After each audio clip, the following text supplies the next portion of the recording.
and then fed down low over to B, and her bounce pass is stolen by Brown. So Brown steals it right on back, and she'll go down the far side. Stops the left elbow. Her jumper is true.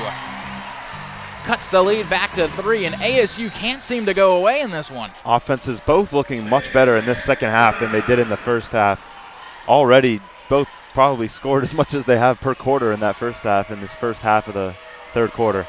Eleonora Villa hands it off to Murakatete. As she goes to the free throw line, the jumper is denied by the front rim.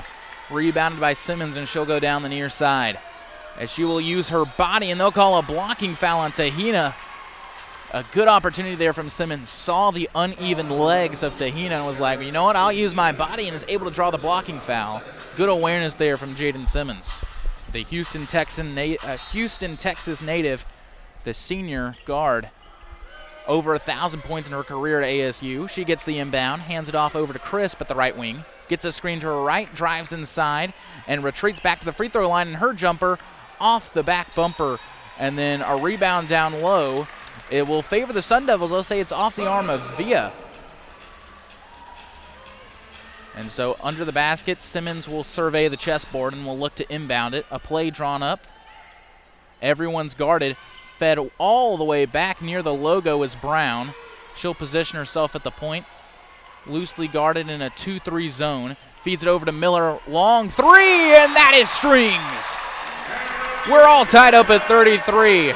6 minutes left in the third quarter, and ASU evens it up once again. And that was the three we've been waiting to see out of the Sun Devils, finally, and it ties up the game. The first three of the night for ASU, and here on the other end, Villa gets fouled on her way to the rim, and she'll shoot 2 at the line. What a great job by Miller. Mallory Miller, the 6'4" freshman out of Aberdeen, South Dakota.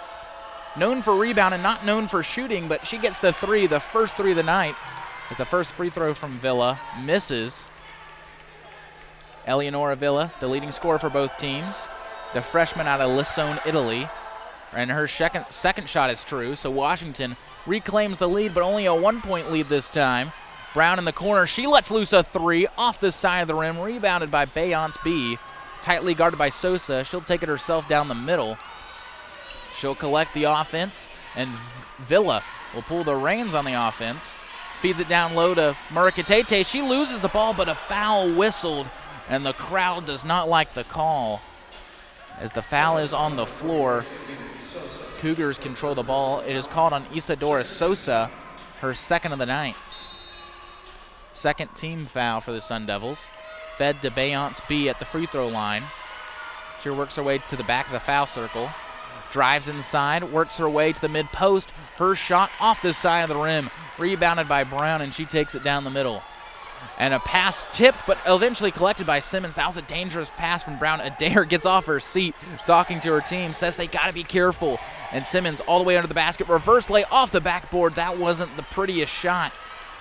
Rebounded, as that was kind of a no-look, perhaps worried about the shot clock as a three reigns home over for Astera Tahina, the sophomore guard from Pristina, Kosovo. Just when you think ASU cuts into this lead, it ties it up, Wazoo hits a nice shot. It's happened about 3 times now. As they'll actually rule Tahina's foot was on the line. They'll say that's a long two, 36-33. Brown on the other end misses a layup, controlled by the Cougars, and they will throw a cherry-pick ball all the way to Wallach, and she finishes it at the rack.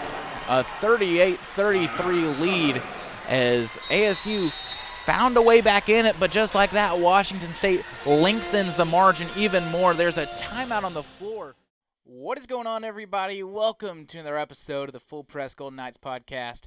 As always, I'm your host, Parker Porrill, and thank you so much for joining me on a terrific Tuesday edition of the podcast where we have a lot to talk about. And if you listen to my last podcast, it's going to be very similar to that. This was not the best game for the Vegas Golden Knights, but stay tuned because we're not just recapping this game. Later on, we will also preview Vegas going back to T-Mobile Arena, going back to Vegas, and taking on the Vancouver Canucks this Thursday at 8 p.m. But for right now, let's shift our focus back to your Golden Knights taking on the Columbus Blue Jackets. Now, going into this game, Vegas was coming off of a demoralizing loss.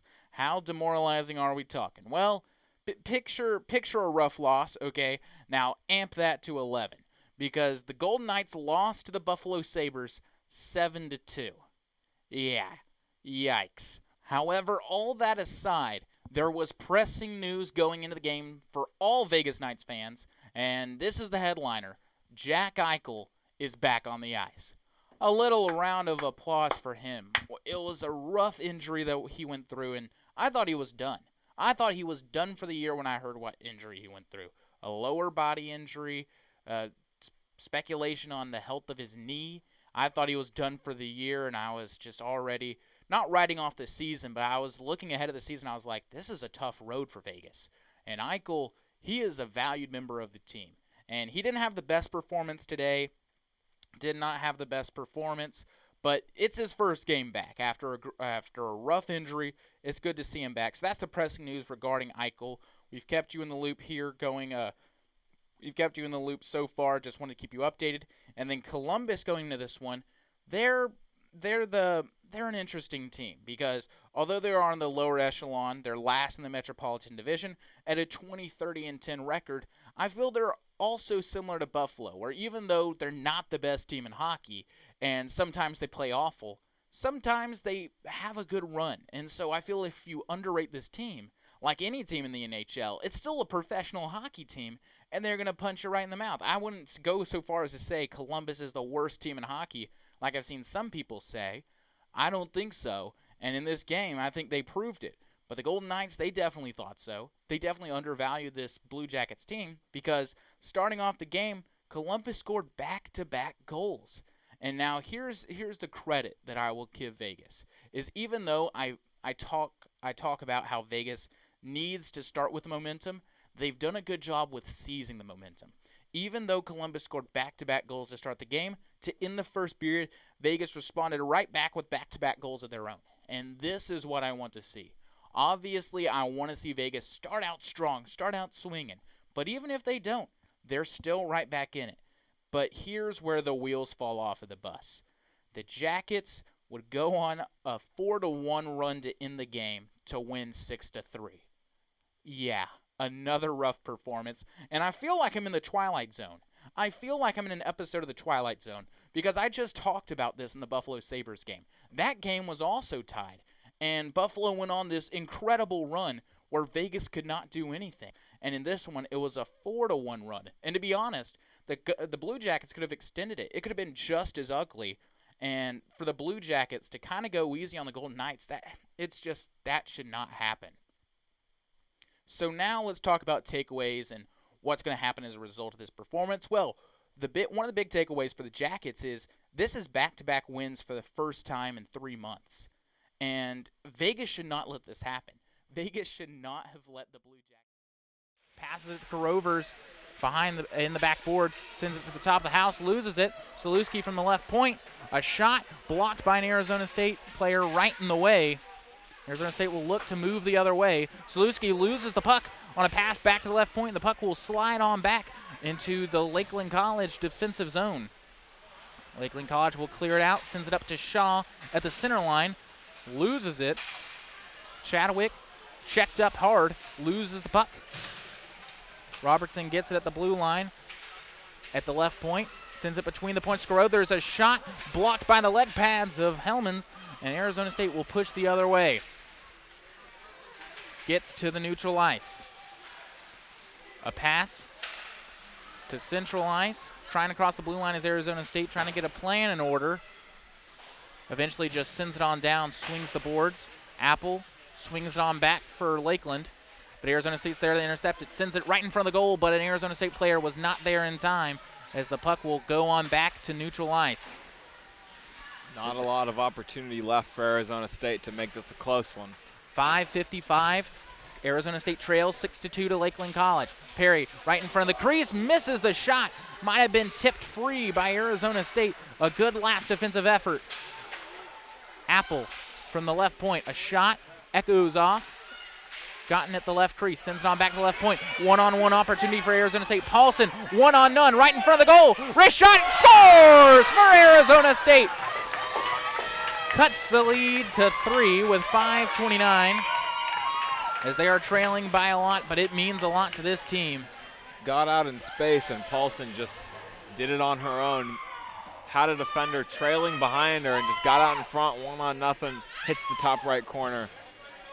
3-6. As you love to see the crowd and the players get involved. You've been beaten and battered basically this entire season. Looks like a sweep for Lakeland College, but still having that joy, having that fun out there. Always good to have that energy. I mean, exhibition match, but all these games mean something, and you're building that chemistry, building that energy for future matchups.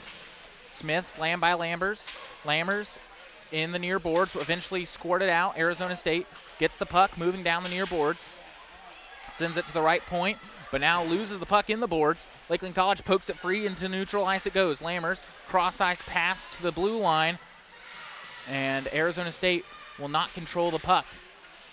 On the far boards, sims it up is Campen. Arizona State skating back to the goal line. Campen loses it, sends it to Lammers in the front of the crease, and a high shot almost escaped the net.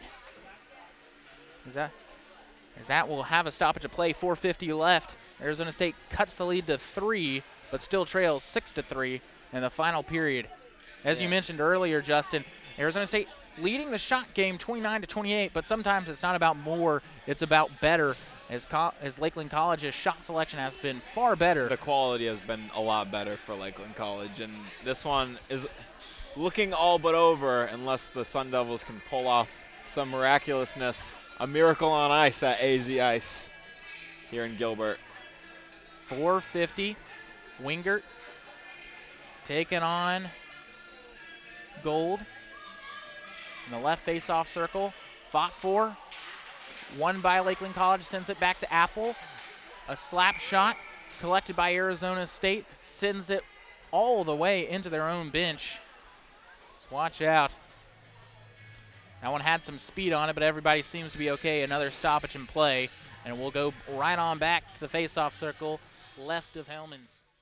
There were lots of laughs for the Sun Devils as they entered Desert Financial Arena, as not only could it be the last time seniors Jaden Simmons, Treasure Hunt, and Maggie Besselink would suit up and play for the Devils, but it would be the last time ASU would play a Pac-12 home game. The Juju Watkins-led Trojans were as advertised, and despite early successes defensively, 21 second chance points and 42 points in the paint were enough for USC to spoil ASU Senior Day. 21 second chance points was the difference. And that's really it. I mean, in a game with where I know all the attention, is on one particular player, I thought our defense did well. At the end of the season, Arizona State could potentially part with Jaden Simmons, Treasure Hunt, and Maggie Besselink, but the Devils will have to bid farewell to the graduate Isadora Sosa. Both the potential and certain losses in the lineup lead to mixed feelings after the Senior Day loss. Jaden Simmons, Isadora Sousa, right? Maggie Besselink, when she was on the court before she got injured, they've been the ones that have logged so many minutes. And, for our seniors, I just wanted more for them than anyone. But I'm proud of our growth. I'm excited about what's to come. One of the key potential departures for ASU is Jaden Simmons, a senior who spent all 4 years at ASU, and she would be a massive loss for the Devils on the court and in the locker room. For a player to come in, coaching change, right? Decided to stay, committed to me, to our program, to our vision, and never wavered, right? That speaks to her character, her integrity, her loyalty. Today was not only the last time Sun Devil seniors would suit up in the maroon and gold at Desert Financial Arena, but also the last time ASU would host a Pac-12 home game. As Arizona State moves in the Big 12 next season, it will always hold with it the ties of the Conference of Champions and the schools that made it so great. It was the best, honestly. You get to coach alongside of Hall of Famers, icons, champions, and you knew you were going to be challenged as a coach. You knew you were going to be pushed as a coach. You knew you were going to be able to recruit the best players in the country to play on the biggest stage. Although home Pac-12 games come to a close, ASU will give the Pac one last ride in Vegas as the Devils head to the conference tourney to face Utah in the opening round. For Cronkite Sports, I'm Parker Porrill.